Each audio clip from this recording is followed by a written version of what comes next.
నీ లైఫ్లో నీ బిగ్గెస్ట్ ఎనిమీ ఎవరో తెలుసా? నువ్వే. నీ ఆలోచనలే నీ బిగ్గెస్ట్ ఎనిమీ. మరి నీ బెస్ట్ ఫ్రెండ్? అది కూడా నువ్వే.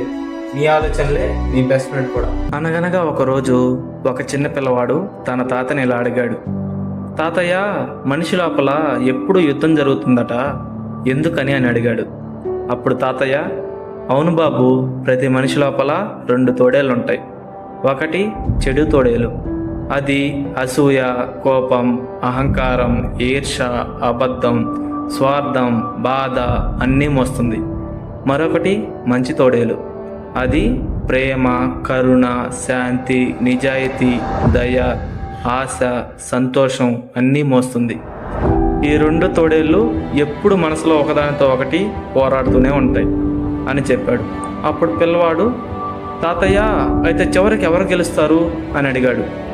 అప్పుడు తాతయ్య సున్నితంగా నవ్వుతూ, బాబు, నువ్వు ఏ తోడేళ్ళకి ఆహారం పెడతావో అదే గెలుస్తుంది అని అన్నాడు.